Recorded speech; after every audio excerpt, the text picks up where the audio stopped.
안녕하세요. 얼마 전 힘든 상황들이 연속으로 있어 온 가족과 함께 힘든 시기를 보내다가 이제야 겨우 진정이 된 사람입니다. 저희 가족에게는 그간 참 눈물겨운 일들이 많이 일어났었는데요. 시댁 쪽의 사연이 깊은 탓에 남편과 시부모님이 정말 힘든 시간들을 보냈고, 이제야 겨우 진정이 되어 평화로운 시간들을 보내고 있는 중입니다. 안타깝게도 그 사이 우리 시아버지는 이미 하늘나라로 떠난 상황이지만, 그래도 충분히 남은 시간들을 함께하고 좋은 시간들을 많이 보냈기 때문에 큰 아쉬움으로 남지는 않게 되었어요. 저희 시어머니나 남편도 많이 힘들어하지 않고 계시고요. 지금부터 어떤 사연이 있었는지 저희 시댁의 이야기를 한번 들려드려 볼게요. 저는 남편과 지인이 소개를 해줘서 만났어요. 서로 결혼 상대자를 찾고 있던 시점에서 서로에게 소개팅이 들어왔고, 딱 적절한 시기에 딱 맞는 사람을 만나 결혼까지는 순식간에 이어졌던 것 같습니다. 엄청나게 불타는 사랑을 한 건 아니었지만 소소하지만 작은 일상에서 행복을 찾을 수 있을 만큼 저희 둘은 따뜻하면서도 깊은 사랑을 했었어요. 그 덕에 결혼을 결정할 때도 힘들지 않았고, 저희 양가 부모님들도 같은 생각이셨는지 저희 둘을 흔쾌히 허락해 주시더라고요. 근데 결혼하려고 시댁 쪽에 들어가 보니 그동안 제가 알지 못했던 가족의 비밀이 하나 숨겨져 있었어요. 남편이 고의로 숨긴 건 아니었지만 결혼을 약속하게 되면 그때 말해주려고 했었다면서 시댁에 인사를 가기 전 놀라운 사실을 하나 알려주었습니다. 그것은 바로 시부모님이 처음부터 부부였던 게 아니라 서로 젊은 시절 이혼을 하고 재혼을 한 재혼 부부였다는 사실이었어요. 우리 엄마랑 아빠는 30대 초반에 서로 혼자가 되셔서 재혼을 하셨는데, 그 당시에 우리 엄마가 지금 내 형이랑 누나를 데리고 왔고, 우리 아빠는 그 전처 사이에서 아들이 있어서 아들을 한 명 데리고 왔었나 봐. 그리고 우리 엄마 아빠 사이에서 내가 태어났는데, 내가 태어나기 거의 직전에 아빠가 데리고 온 형이 급성 백혈병으로 죽었다는 이야기를 들었어. 그래서 나는 기억도 없고 얼굴도 잘 모르는데 항상 어릴 때 사진에 보면 몇 번 나와 있는 게 있더라고. 그걸 보면서 나도 누구냐고 물어봤었는데 그때 엄마가 대답해 주셨었지. 그래서 어쨌든 결론은 지금 우리 형이랑 누나는 나랑 아빠가 달라. 그래도 우리 아빠가 정말 친자식처럼 형이랑 누나 성심성의껏 키우셨어. 밤낮 없이 페인트 칠해가며 가족들 먹여 살리겠다고 정말 고군분투 많이 하신 분이라 나는 세상에서 우리 아빠가 제일 존경스러워. 게다가 친자식도 아닌 자식들을 위해서 희생한 것들이 정말 많아서 난 진짜 그것만 봐도 우리 아빠 대단하다고 생각해. 남편이 이야기해주는 가족사를 들어보면서 시부가 상당히 고생을 많이 했었을 것 같았어요. 특히나 친자식을 잃은 아픔을 다 딛고 일어서기도 전에 재혼한 아내가 데리고 온 자식들을 키워내기 위해 몸 바쳐 일했다는 건 말만큼 쉬운 일은 아니잖아요. 근데 그 이야기를 듣고 나서 시부를 만나서 그런 건지 모르겠지만 시부는 첫 만남부터가 정말 따뜻하고 좋으신 분이었어요. 다른 시부들과는 다르게 인자하시고 따뜻한 성품이 그대로 드러나는 분이셨죠. 그날은 첫 인사를 드리러 가는 날이라 시댁집으로 초대를 받았는데, 그때 시어머니는 정말 진수성찬을 내주셨어요. 얼마나 많은 가지수의 반찬을 해주셨는지 진짜 이걸 다 어떻게 먹어야 하나 고민이 될 정도였죠. 근데 그때 우리 시아버지가 이렇게 말씀을 하시더라고요. 체하지 않게 딱 먹을 수 있는 것만 먹어요. 우리 아내가 손이 커서 꼭 이렇게 오바를 해. 그래도 다 우리 며느리 될 아가 반갑고 좋아서 그러는 거니까 너그러 이해해줘요. 이렇게 말씀을 해주시면서 가장 맛있어 보이는 반찬들을 제 앞으로 싹 밀어주시는 거 있죠? 고기 반찬, 비싼 해물 반찬 등은 죄다 제 쪽으로 밀어주시고는 이것만 먹어도 괜찮으니까 제 입에 맛있는 걸로 잘 골라 먹으라고 해주시는데, 그때 마음이 많이 따뜻해지는 걸 느낄 수가 있었어요. 시어머니도 정말 좋으신 분이셨습니다. 그때 제가 잘 보이겠다고 헤어샵에서 머리까지 하고 갔었는데 긴 머리 때문에 먹는 걸 불편해하니까 바로 머리끈까지 가져다 주시면서 디테일하게 챙겨주셨어요.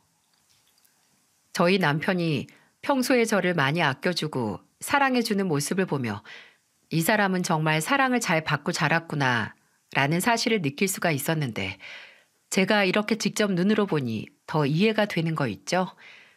그리고 두 분은 저희에게 이런 말씀도 해주셨답니다. 우리 아들이 많이 부족할 텐데 좋게 봐줘서 고마워요. 그리고 금지옥엽으로 키운 딸이 우리 집으로 덜컥 시집 온다고 해서 부모님이 많이 서운해하실 것 같은데 그러시진 않았나 걱정되네요. 그래도 우리 집에 오면 우리가 정말 친딸처럼 생각하고 잘해줄 거니까 걱정하지 말아요. 그냥 우리 아들이 맨날 와서 자랑을 해대더니만 왜 그러는지 이제 알겠어. 이렇게 곱고 예쁘니 그렇게 좋아서 사족을 못 쓰지. 아니에요, 아버님. 저도 부족한 점이 많은걸요. 오히려 제가 이 사람한테 사랑을 많이 받아서 고맙고 미안한 마음이 커요. 저도 결혼해서 잘 하겠습니다. 이렇게 좋은 분들을 보니 저희 부모님도 마음 놓고 시집 보낼 수 있겠다면서 상견례까지 잘 치르고 결혼에 꼴이 날 수 있었죠. 그 뒤로는 저희도 아이들을 낳고 평범한 결혼 생활을 하고 시댁을 오가면서 잘 지냈습니다. 저는 결혼 생활을 하면서 우리 시부와 시모에게 감동을 받은 적이 정말 많았는데 저희 친정집이 가까이 있지 않는 탓에 늘 시모와 시부가 저희를 챙겨주셨는데 아이를 낳았을 때도 마찬가지였어요. 친정엄마는 아빠 식당을 운영하고 계셔서 쉽게 올라올 수가 없는 상황이셨거든요. 그때 시모가 아무 걱정하지 말라며 저희 친정엄마를 안심시켜 주시고는 정말로 저를 지극정성으로 보살펴 주셨죠. 아이를 낳고 나서 미역국을 처음으로 끓여준 분도 우리 시모였고 마지막까지 아이 전 먹이려면 부지런히 먹어야 한다면서 몸에 좋은 것들을 그렇게 많이 해다 주셨어요. 한 번은 사고를 어마어마하게 많이 준비를 하셔서 집에서 내내 지내면서 끓여주시는데 새벽에 잠도 못 자고 애도 같이 봐주시는 데다 그 사골까지 끓이시느라 얼마나 고생하셨는지 몰라요. 그리고 첫 육아라 제가 많이 힘들어할 때면 늘 시어머니가 옆에서 이렇게 말씀을 해주셨답니다. 아가, 힘들지? 뭐든지 처음은 다 힘든 법이야. 그러니까 이 인생 선배가 있는 거 아니겠어? 처음에 애들 키우면 다 그래. 다 힘들어. 그러니까 울지 말고 힘들수록 이 시애미한테 기대라. 나뿐만 아니라 네 시애비도 그냥 전화하면서 바로바로 쫓아오잖니. 우리가 뒤에서 든든하게 받쳐줄 테니까 넌 아무 걱정하지 마. 네, 어머니 감사합니다. 저 정말 어머님 아버님 안 계셨으면 어땠을까 상상도 하기 싫을 만큼 두 분께 감사해요. 제가 정말 앞으로 살면서 정말 잘할게요. 그래, 예쁜 내 며느리.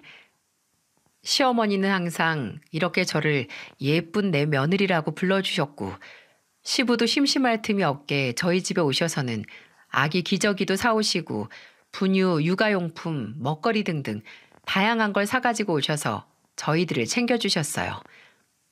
이런 극진한 사랑을 언제 또 받아볼 수 있을까 싶을 만큼 저를 너무 잘 보살펴 주셔서 저는 애들을 초반에 육아하는데 남들만큼 힘들게 시간을 보내지 않을 수 있었죠. 그래도 초보 엄마로서 힘든 순간이 와서 저렇게 힘들어하면 옆에서 다독여주는 시부모님이 계셔서 모든 시간들을 잘 버틸 수가 있었고요. 그 덕에 행복한 결혼 생활을 유지하며 보냈고 결혼 생활을 하면서 당연하면서도 자연스럽게 시숙과 형님과도 왕래하면서 지냈었는데요. 근데 사실 시숙과 형님하고는 이상하게도 물과 기름처럼 쉽게 섞여지지가 않았어요. 그냥 제가 무슨 말을 해도 이 둘은 툭툭 기분 나쁘게 말을 뱉거나 거의 저와 말을 섞지 않으려는 게 있었거든요. 이 둘은 은근히 저한테 쎄한 게 있었습니다. 그래서 저도 더는 다가가지 않고 그냥 가족이라는 이름 하에 명목만 그렇게 두고 지내고 있었죠. 게다가 이들은 따뜻하고 올바른 성품의 남편과는 달리 이 둘은 사치도 많이 부리고 본인들이 버는 것보다 쓰는 게 스케일이 더 커 보였어요. 특히나 시숙은 매번 주식에 투자하고 부동산에 투자한답시고 여기저기서 돈을 끌어다 쓰는 듯 했고 그 자금을 끌어다 쓰는 곳은 대부분 시부 쪽이었죠. 시부는 그간 페인트 칠을 하고 여러 가지 투자도 조금씩 하면서 재산을 약간 불려놓은 것들이 있었는지 재산이 엄청 빵빵한 건 아니어도 자식들에게 심심찮게 돈을 줄 수 있을 정도는 되어 보였습니다. 그러니 시숙은 날이면 날마다 한 번씩 큰 돈을 시부에게 빌려갔고 가끔은 그걸 제때 갚지 못해서 한바탕 시댁에서 큰 소리가 오가곤 했어야 했죠. 한 번은 저희한테도 손을 벌리려고 하더라고요. 갑자기 뜬금없이 시숙이 저희 집으로 술을 마시러 왔다며 놀러 온 적이 있었는데 그때 정말 황당한 소리를 내뱉더군요. 야, 막내야. 이번에 형이 진짜 기가 막힌 곳 한 군데 알아놨거든? 여기는 진짜 투자하면 몇 개월 안에 대박 나는 곳이야. 그러니까 나 돈 좀 빌려줘라. 딱 2천이면 돼. 이것만 있으면 몇십 배로 불릴 수 있어. 그거 대박 나면 내가 아주 너한테 이자까지 빵빵하게 쳐서 갚을 테니까 돈 좀 빌려줘라. 형, 아직도 투자 타령이야? 형 이런 식으로 해서 돈 날려먹은 게 대체 몇 번째야.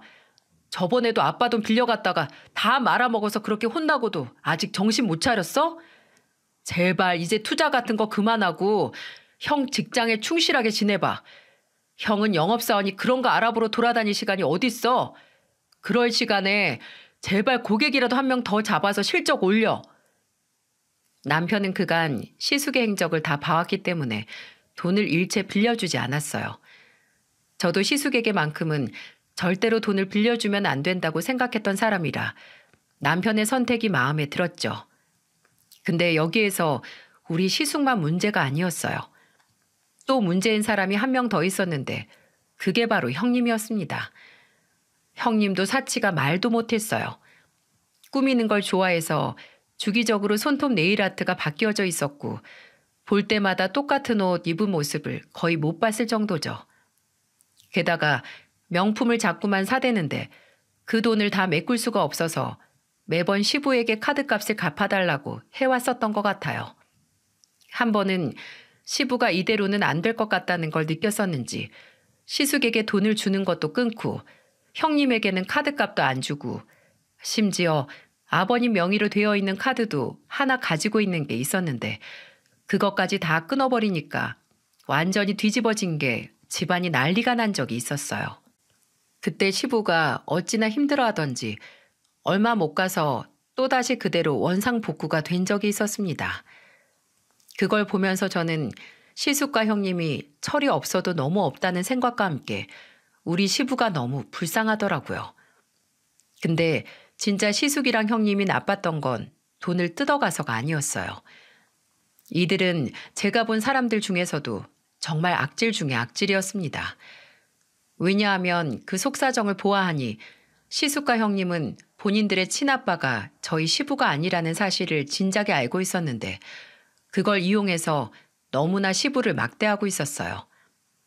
저희 남편도 다 알고 있었던 사실이니 시숙이나 형님이 몰랐을 리 없는 사실이었는데 그럼에도 불구하고 우리 시아버지는 그 어린 아이들을 품어서 잘 키우려 했는데 그 노력을 다 묵살시키고 그저 그 시부의 진심 어린 마음과 노력을 이용해서 본인들의 이득만을 취하고 있었죠. 어느 정도로 이 사람들이 악질이었냐면 시부가 그 돈을 못 준다고 했을 때 우리 시숙부터 반응이 아주 장난 아니었어요.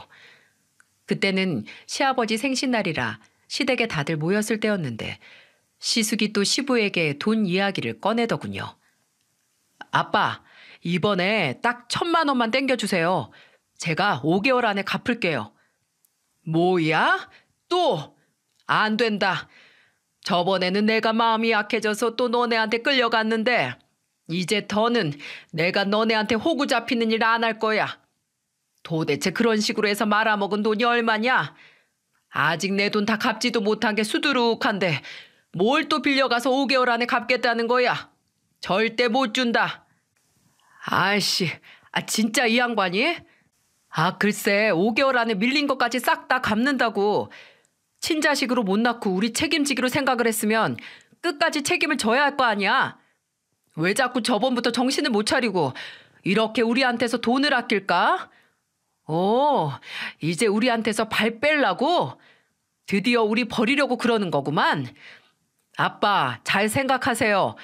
노년에 그냥 버려져서 늙어 죽고 싶지 않으면 지금부터 우리한테 잘하란 말이에요.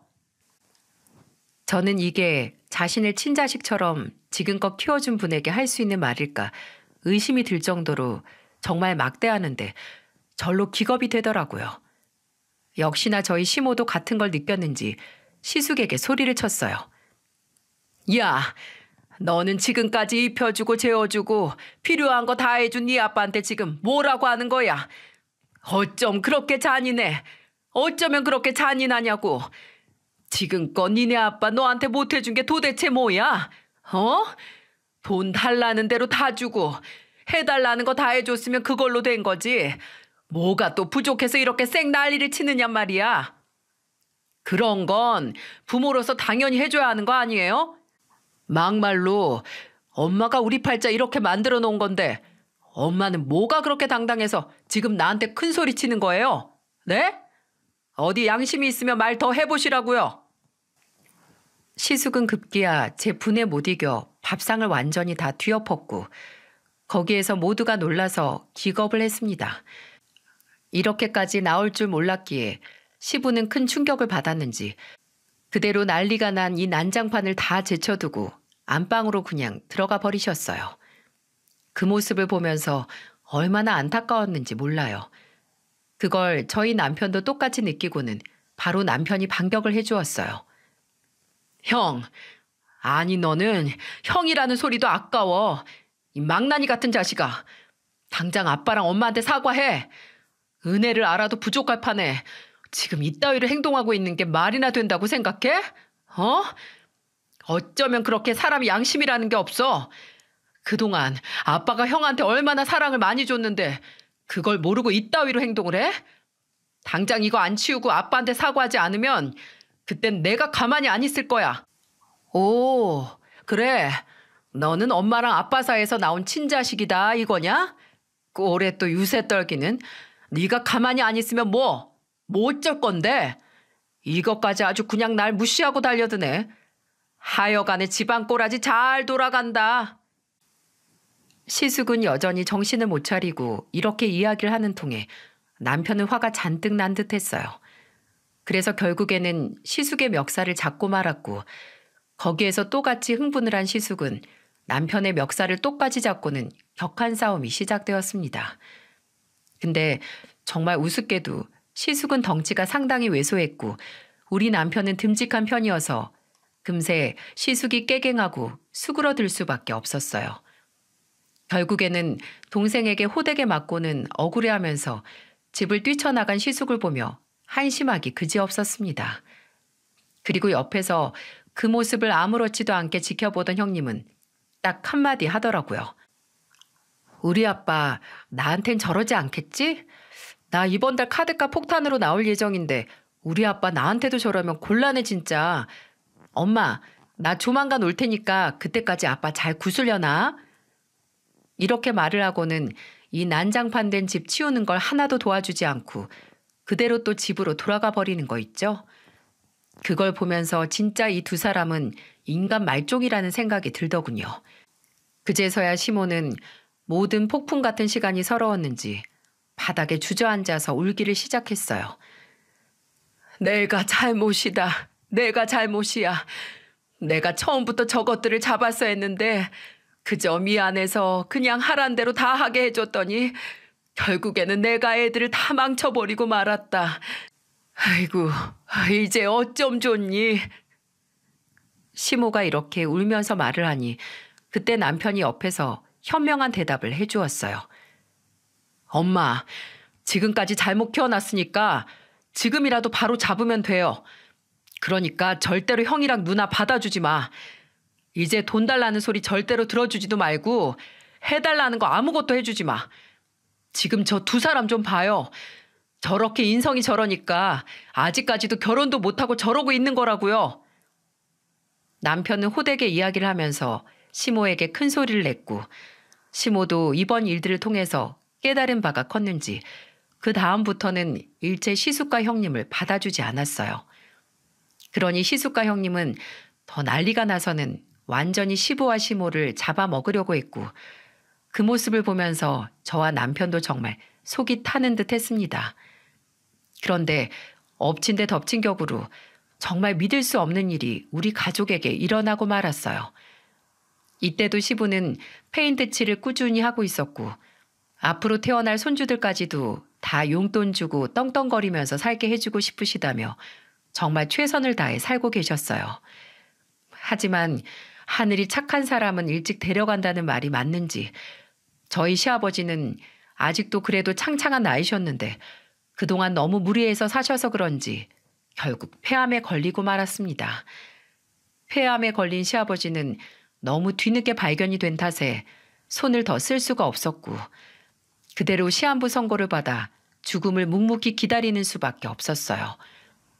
그 이야기를 전해 듣고 나서는 시모와 제가 안고서 얼마나 펑펑 울었는지 몰라요. 남편도 슬픔을 이기지 못하고 그 자리에서 눈물을 펑펑 쏟는데 정말 온 가족이 슬픔에 한참 잠겨 있었습니다. 근데 딱 두 사람을 제외하고였어요. 그 두 사람은 다 알다시피 저희 시숙과 형님이었고 이 둘은 시부가 아프다는 이야기를 듣자마자 슬퍼하기는커녕 이때부터 본격적인 악마짓을 하려고 준비를 하고 있는 거 있죠? 이 둘이 시부의 폐암 소식을 듣자마자 준비한 것은 바로 재산을 갈취하는 거였습니다. 시부가 아프다는 것을 안 날부터 시작해서 끊임없이 집에 쫓아 하는 말이 있었어요. 아빠, 재산 분할 어떻게 할 거예요? 아빠 이제 사는 날도 얼마 안 남았는데 죽기 전에 빨리 그것부터 제대로 해결하세요. 설마 우리 몫으로 떨어지는 거 얼마 없는 거 아니지? 아빠랑 엄마 둘 친자식이라고 막내놈한테 다 줄 거 아니잖아. 그러니까 우리가 안심할 수 있게 당장 유언장 우리가 보는 앞에서 작성하고 공증 받아놔요. 당장. 형님은 그 소식을 듣기가 무섭게 시댁으로 와서는 이 말부터 하기 시작했습니다. 그럼 거기에서 시부가 기가 차서 말도 안 하고 그냥 무시하고 있으면 그때부터는 생떼가 시작되었어요. 아 진짜 이 아저씨야. 말이라도 좀 해봐. 어이 아저씨. 어차피 우리 아빠도 아닌데 지금 내 친아빠 아니라고 나 쌩까려고 이러는 거야? 와 벌써부터 손절하는 것 좀 봐라. 내가 처음부터 알아봤지. 그래서 내가 당신한테 정을 안 둔 거야. 알아? 이 망할 놈의 아저씨야. 당장 내 앞으로 재산 분할 안 해놓으면 당신 가만 안 둘 줄 알아? 내가 소송을 걸어서도 당신 재산 다 뺏어올 거니까 그렇게 알라고. 형님, 무슨 말씀을 그렇게 하세요? 아버님 지금 형님이랑 그런 신랑이 할 힘도 없으신 분이에요. 그리고 앞으로 더 좋은 말만 듣고 더 좋은 것만 즐기면서 계셔야 할 분한테 어떻게 그렇게 몹쓸 말을 입에 담을 수가 있어요? 당장 그만하고 돌아가세요. 오, 야, 너 진짜 속 보인다. 그래, 이제 너도 정신이 차려지나 보지? 어? 어디 할 짓이 없어서 시애비한테 붙어서 재산 뺏으려고 수작을 부려. 야, 너 네가 그래봤자 가지고 올 수 있는 돈이 있을 것 같아? 어림없어. 내가 너랑 막내한테는 돌아가는 돈 절대로 없게 할 거니까 그렇게 알고 있어. 형님은 선전포고를 하듯이 이야기를 하고는 집을 나가버렸습니다. 저는 이때 육아 때문에 직장을 그만둔 상황이었고 시아버지를 조금이라도 더 가까이에서 케어를 해드리기 위해 거의 시댁으로 출퇴근을 할 때였어요. 근데 그때 정말 시숙과 형님의 몹쓸 짓을 다 목격할 수 있었는데 그거 하나하나 다 나열하려면 밤을 새야 할 정도로 이들의 몹쓸 짓은 말할 수가 없이 심각했습니다. 특히나 시숙은 진짜 더 잔인하게 나왔는데 어떻게 나왔는지 아세요? 다짜고짜 시댁으로 들이닥치더니 마구 온갖 구석구석을 다 뒤지기 시작하는 거 있죠? 그걸 보고 시모가 말려도 아무 소용이 없었어요. 얘, 너 지금 뭐 하는 거야? 뭐 하는데 이렇게 난리를 피워? 아씨, 이거 안 놔? 통장, 당신들 통장 어딨어? 아이 둘째 년이 재산을 노려가지고 내가 불안해서 살 수가 없어. 뭐 그 기집애가 유언장 얘기했다면서? 어린 반푼어치도 없지. 어딜 내 재산을 노려? 죽을 때까지 기다릴 필요도 없어. 그냥 어차피 죽을 거, 어차피 우리한테 다 돌려주고 죽을 거 그냥 지금 내놓으셔. 그 통장 비밀번호만 알면 내가 다 가지고 가면 되잖아. 아니지. 요즘 인터넷 뱅킹이라는 것도 다 되는 세상인데 그냥 나한테 계좌로 보내. 아, 그럼 되겠네. 핸드폰 어딨어? 시숙은 급기야는 뻔히 살아계시는 시부를 두고는 아예 돈을 가지고 오라고 이야기를 했습니다. 당장에 돈을 내놓으라고 억지를 부리는 시숙을 보며 모두가 머리를 싸매어야 했어요. 어쩜 이렇게까지 사람이 나쁘게 할 수 있을까 싶을 만큼 잔인해서 저는 시아버지가 불쌍해서 혼났습니다. 하지만 시아버지는 마음을 단단하게 먹으셨는지 절대로 그들이 해달라는 대로 해주지 않으셨어요. 오히려 더 입을 굳게 지키거나 절대로 안 된다고 으름장을 내시면서 그들을 내보내셨죠. 하지만 이미 힘이 없어진 시부가 아무리 소리를 친다고 한들 그들에게는 그저 힘 다 빠진 노인네에 불과해 통하지가 않았을 뿐이었어요. 이 둘을 어떻게 해야 하나 한참 고민하고 있을 때 결정적인 사건이 터지고 맙니다. 이 둘은 번갈아 가면서 찾아와 난리였는데 한 번은 아예 둘이서 찾아온 시간이 겹친 적이 있었어요. 그때 거의 라이벌들끼리 만남이라 시모와 저 남편 모두가 다 긴장을 하고 있었죠. 시부는 거의 세상을 다 포기한 듯이 그들을 대하고 있었기 때문에 그들이 무슨 짓을 해도 아무 상관이 없다는 표정이었어요. 근데 이 둘이 참 가관이더라고요. 지금 생각해보면 동영상을 안 찍어놓은 게 참 아깝다는 생각이 들 정도로 이 둘은 아주 말도 아니게 우스웠습니다. 야, 너 여기 왜 또 찾아와? 너 또 유언장이니 뭐니 또 이상한 지랄 떨려고 찾아왔지? 야, 꿈도 꾸지 마. 그 재산 너한테 한 푼도 못 가게 내가 다 손 써놓을 거니까 어디서 건방지게 큰오빠가 있는데 와서 깽판을 치려들어? 오빠 같은 소리하고 자빠졌네. 네가 언제 한 번이라도 오빠 노릇한 적 있냐? 야, 너는 그동안에 아빠한테서 가지고 간 돈이나 가지고 와. 그것도 다 내 재산이 들어가는 건데 너 때문에 깎이게 생겼잖아. 잔말 말고 너는 그거나 딱 가지고 와서 제자리에 돌려놓는 게 좋을 거다. 이 멍청한 놈아. 뭐? 멍청한 놈? 아주 이게 오빠한테 못하는 소리가 없어. 이 둘은 이렇게 말싸움으로 시작해서 급기야는 또 몸싸움으로 번졌습니다. 열이 받은 시숙이 먼저 형님의 머리를 쳐버렸고 거기에서 열받은 형님이 머리를 아예 들이대면서 반격이 시작되어 완전히 둘이 엉겨붙어 싸워대기를 시작했어요. 그 꼴을 보고 있자니 정말 한숨만 푹푹 나오더라고요. 그때 어디에선가 큰 소리가 났고 저희는 깜짝 놀라 다 쳐다보니 놀랍게도 거기에는 시부가 화가 잔뜩 난 채로 주방에 있던 큰 접시를 몇 개를 집어들어 바닥에 내동댕이를 친 거였어요. 저희가 아무리 말려도 싸움이 잦아지지 않자 시아버지는 보다 못해서 결국 조치를 취하신 거였고 그게 잘 먹혀 들어간 거였죠. 하지만 거기에서 멈출 이들이 아니었습니다. 이제는 시아버지가 눈에 보이니 그 눈에 쌍심지를 켜고 시아버지에게 막 달려들기 시작했어요. 아빠, 당장 그냥 나한테 그 돈 내놔요. 오늘 보니까 유언장까지 갈 필요도 없겠어. 아주 그냥 이 망나니 같은 놈 때문에 유언장이고 뭐고 다 필요 없으니까 그냥 나한테 알아서 돈 내놔. 나 더는 못 기다리니까 당장 돈 내놓으라고. 웃기지 마 이년아. 내 돈이야. 그 돈이 어떻게 해서 다 네 돈이냐? 하여간에 무식한 게 용감한 거라고. 너는 가지고 갈 수 있는 돈 아무것도 없으니까 억지 부리지 마라. 나한테 보내. 나한테 당장. 이 양반아. 멍청하게 서서 뭐 하는 짓이야? 당장 나한테 돈 보내라고. 점점 더 막장으로 치솟는 이 둘을 보면서 남편이 더는 그 꼴을 못 봐주겠는지 이 둘에게 큰 소리를 쳐버렸어요. 야, 니네 둘 당장 이 집에서 안 꺼지면 내가 경찰 불러다가 니네 끌어낼 거야. 지금 당장 나가는 게 좋을 거야. 아빠 더 괴롭히지 말고 빨리 나가! 꺼지라고! 남편이 소리를 치면서 이 둘을 끌어내보내려고 하는 걸 보며 저와 시모도 같이 합세를 해서 이 둘을 내보내려고 용을 썼어요. 셋이서 안간힘을 쓰니 이 둘도 어쩔 수가 없이 막 끌려가더라고요. 결국에는 이 둘을 내보내는데 성공했습니다. 저는 진짜 이게 무슨 일인가, 우리에게 무슨 일이 벌어지고 있는 건가 믿기지가 않았어요. 그리고 아픈 와중에 요양은커녕 고통만 받아야 하는 시부 생각에 마음이 정말 미어지는 듯 했습니다. 근데 끝내는 더 가슴 아픈 일이 터지고 말았어요. 그날은 그 폭풍 같은 시간이 지나고 얼마 안 된 날이었는데 그때는 명절인지라 아침부터 바쁘게 아이들과 준비하고 시댁으로 가려고 하던 찰나에 시모에게서 다급한 전화가 왔습니다. 그리고 저는 그 전화를 받고는 큰 충격을 받아야만 했어요.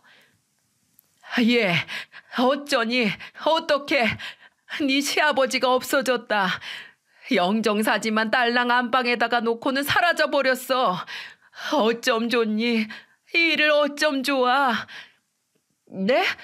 어머님 그게 무슨 말씀이세요? 아버님이 사라졌다뇨?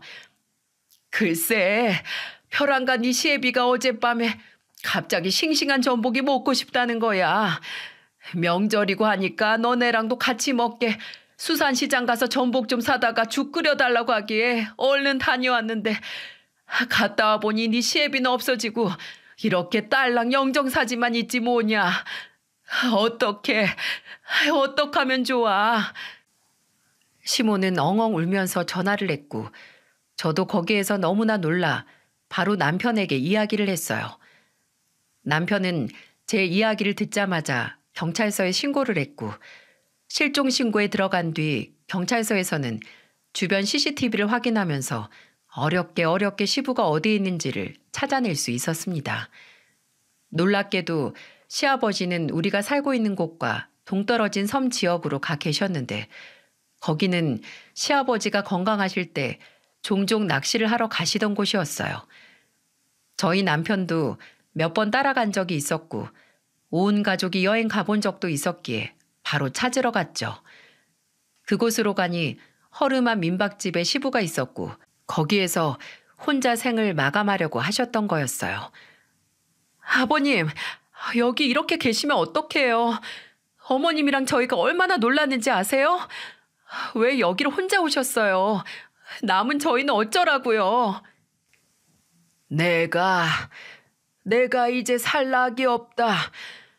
내가 인생을 너무나 헛살아서 이렇게 마지막까지 못 볼 꼴을 보고 가는 게 내가 너무 힘이 들어서 그래서 혼자 떠나온 거야. 그리고 나라도 없어야 거기가 좀 더 잠잠할 거 아니냐. 내가 정말 이제 더는 그 꼴을 보고 있을 기운이 없다. 기운이 없어.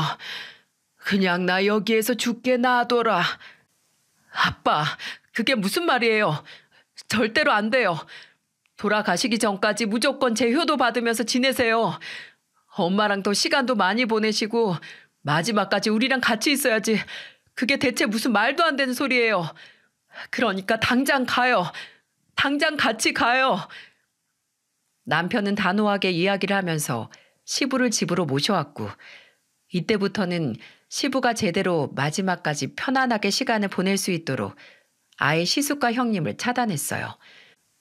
이 둘이 차단한다고 해서 집으로 찾아오지 않을 사람들이 아니었기에 남편은 아예 무리를 해서라도 시부가 좀 더 편안한 환경에 있을 수 있도록 시모와 시부를 근처 공기 좋은 펜션으로 잡아 모셨고 그곳에서 누구의 간섭도 받지 않게 시부와 시모가 지낼 수 있었어요.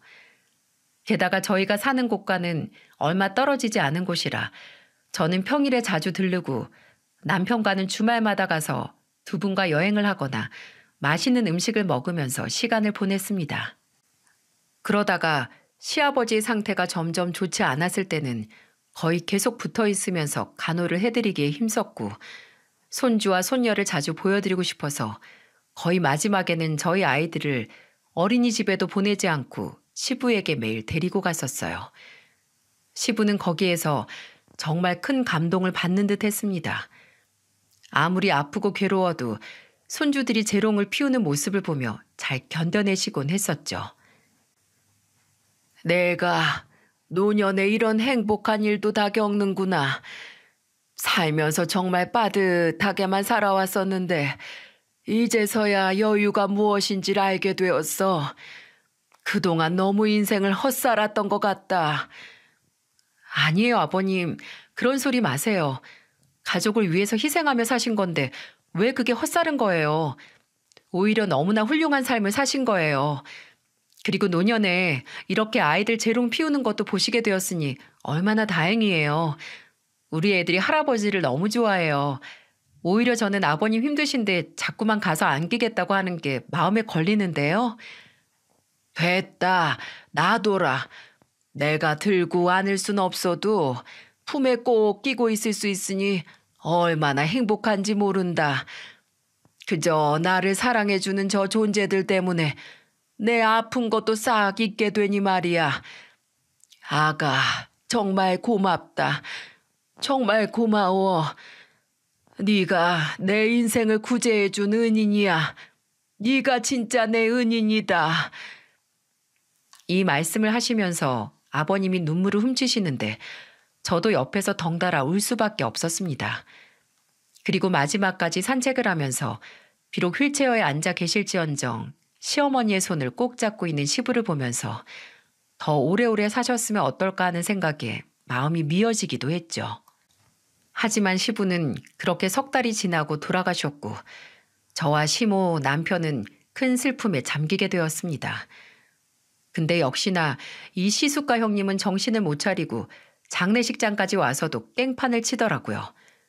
근데 그것을 보다 못한 시모가 큰 소리를 냈습니다. 여기에서 저희도 몰랐던 이야기를 들을 수 있었고 그건 정말 놀라운 일이었어요. 뭐야? 이렇게 갑자기 죽어버리는 법이 어딨어? 그럼 우리 재산은 다 남겨둔 거지? 어딨냐고 돈? 시숙과 형님이 난리를 치는 모습을 보면서 시어머니는 마치 큰 결심이라도 한 사람처럼 묵직하게 소리를 치기 시작했어요. 야, 이 나쁜 것들아. 니네가 인간이냐? 사람이야?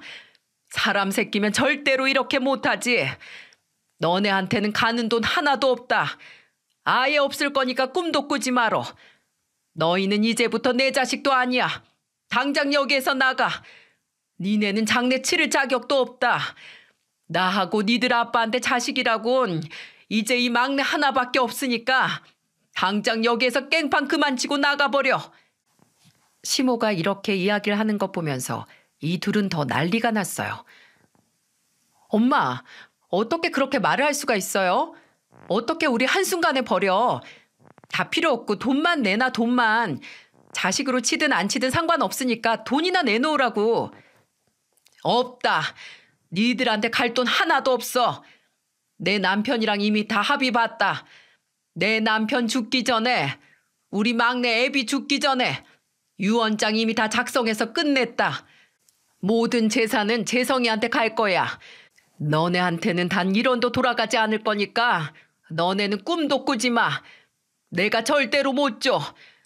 혹여라도 너네한테 간다고 해도 내가 아주 지구 끝까지 쫓아가서 다 뺏어올 거니까 그렇게 알고들 제발 여기에서 나가. 꼴도 보기 싫으니까. 저와 남편도 몰랐던 사실에 저희 셋은 벙찌고 말았습니다. 여기에서 그나마 빠르게 정신 차린 사람은 바로 남편이었고 남편은 또 후폭풍이 몰려올 것을 알고는 이 둘을 내쫓아버렸어요. 그 뒤로도 더 찾아와서 난리를 피워대는 통에 장례식장은 시끄러울 수밖에 없었고 결국에는 경찰이 한 번 뜨고서 이들을 제지하고 나서야 이 둘은 더 다가오지 못했습니다. 그 뒤로는 정말로 그 유언장을 쓰셨던 건지 모든 재산이 다 저희에게로 왔어요. 오직 시모와 시부가 살던 집만 시모 앞으로 가고 시부가 남긴 전 재산 5억이 전부 다 저희 부부에게로 오게 되었죠. 저희는 근데 이것도 받을 수 없다는 생각이 들어 바로 시모에게 이야기를 했어요. 어머님, 이 돈 저희 받을 수 없어요. 어머니가 뻔히 계시는데 왜 이걸 저희한테 다 주세요. 그동안 어머님이 제일 고생하셨는데요. 아니다.